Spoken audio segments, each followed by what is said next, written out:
Bonjour mes frères camerounais, bonjour mes frères bangois. Aujourd'hui je fais cette vidéo qui va circuler, j'espère, autour de tous les enfants du village bangois en particulier, mais tous les enfants du Cameroun.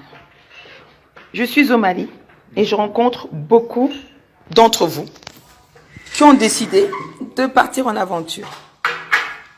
Est-ce que vous connaissez les conséquences de cette aventure? Je vais vous faire entendre la voix d'une rescapée. Elle ne peut pas se montrer puisqu'elle a décidé de se reconstruire ici à Bamako. Mais je veux qu'elle vous parle d'abord un peu à Bangoua et après on verra si on peut aussi parler en français parce que je veux qu'elle touche ses frères et sœurs qui sont tentés par l'aventure de la Méditerranée. Donc, écoutons-la. Bonjour mes frères et sœurs. Moi je suis une fille bangoua. Bien 100%. Donc ça fait une année aujourd'hui, j'ai décidé de prendre la route comme tout le reste. Et sans vous mentir, j'ai failli y rester. Si c'était pas que les dieux bangois ne dormaient pas, c'est que je suis restée. Maman go me pega suchu o. Mais on le là la pimion tchenze. T'as pas une tamonge là pour que je veux pas croiser et le bon. Parce que t'as un gué pour gomme non mon dieu pour ce problème capi risque capi. Mon jeune cahier puis pour machine était billet tu peux chercher. T'as mon jeune temps ou bien comme mon jeune il rapporte au moins ce que la santé veut que vie soit épargnée. Sinon ce que j'ai traversé, si je me mets à tout raconter, vraiment j'aurais trop de larmes. Je veux juste te poser une question, ma sœur. Celui qui t'a convaincu au Cameroun, c'est un Camerounais? Oui, c'est un Camerounais. Et combien il t'a pris? Bon, il m'a pris 700 000. Il m'a pris 700 000 pour dire qu'on va traverser pour le Maroc. Après le Maroc, il va nous faire traverser pour l'Espagne.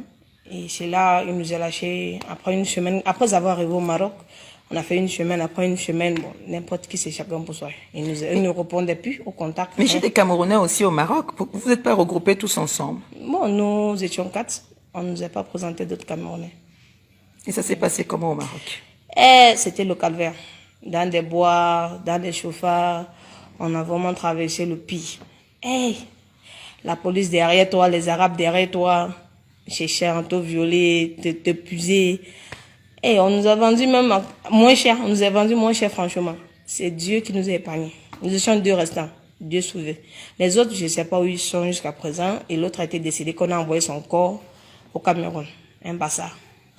Bon, la question que je vais te poser, parce que quand tu arrives au Maroc, comment tu prends conscience que tu dois repartir au Cameroun?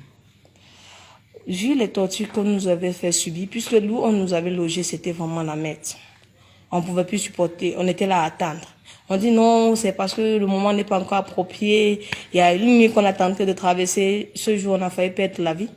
Ce jour-là, franchement, c'était difficile. Traverser la mer Méditerranée à partir du Maroc? Oui. C'était vraiment la merde. Il y a les Arabes qui nous menaçaient avec leur langue qu'on ne comprenait pas, mais le passeur qui était avec nous, ils étaient conscients de ce qu'ils faisaient. Le passeur est noir ou arabe? Non, le passeur c'est un noir, c'est un Africain, c'est un noir. Le passeur c'est un noir. Et c'est lui qui nous exploite. Il va dire non, on va coucher ensemble, après c'est facile pour toi, je vais te brancher sur les relations, il va te promettre tout et ciel.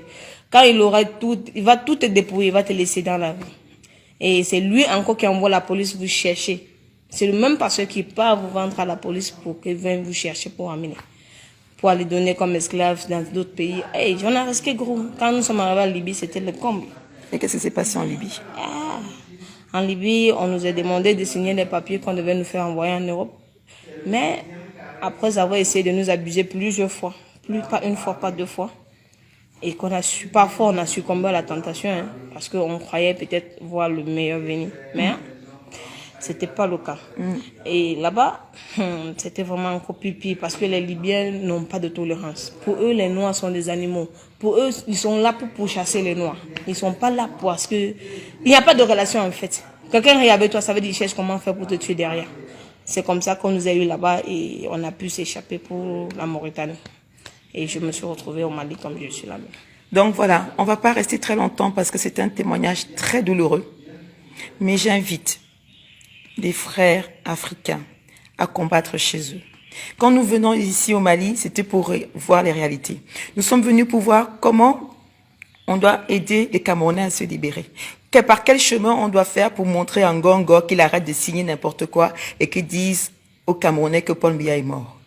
Mais quand nous sommes en train de nous battre comme ça pour expliquer le problème Cameroun, nous tombons sur des nombreux Camerounais ici au Mali, ce qu'on les appelle des rescapés. Des rescapés. Alors nous disons à nos frères du Cameroun, le combat c'est au Cameroun des frères. Parce qu'en Libye, vous avez deux choix. Soit vos organes, soit l'esclavage. Et pour les femmes, on les met évidemment en esclavage et en prostitution. C'est des réalités.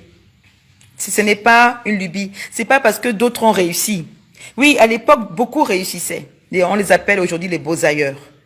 Mais aujourd'hui, les lois européennes, signées avec le Maroc, la Tunisie et l'Algérie, c'est pour vous bloquer dans ces pays-là. Et les passeurs, les voleurs se servent de vous pour faire n'importe quoi. J'espère que ce témoignage va aider certains des Camerounais. J'espère que ce témoignage va aider surtout mes sœurs Bangwa. Et j'invite encore le chef Bangwa qui a encore signé, qui soutient Paul Biya. Voilà où vont tes enfants à cause de la politique de Paul Biya. C'est une réalité. Dans les chefs Ndé qui soutiennent la politique de Paul Biya, voilà où est-ce qu'on met vos enfants. Alors réfléchissez. Réfléchissez un peu. Sur ce, tu peux dire au revoir en Bangwa puisque tu ne parles pas souvent. C'est un peu difficile, mais maman doit me parler l'eau. Tu chois. Maman tu peux. C'est là, mais c'est moi, puis maman reçoit, maman capisé chez. Si maman reçoit, maman maman mon joint qui m'a n'entam déjà maman là, maman tu là, chaque jour une petite famille, parce que la famille est importante. Vous éloigner, c'est pas ça la réalité. Vivre auprès de la famille, c'est très nécessaire et important. Ce que j'ai traversé, je veux pas que mes frères et sœurs puissent faire la même chose que moi. Non. Voilà. Je vous prie de rester chez vous, pardon. Essayez de réussir dans votre pays. Essayez de... Moi, parce que, particulièrement, c'est parce que j'ai vu la réalité que je vous dis. Donc, je me pourra l'eau. Que je t'aime bien un peu. Voilà. Merci. Merci. Au revoir. Bon courage à nous tous.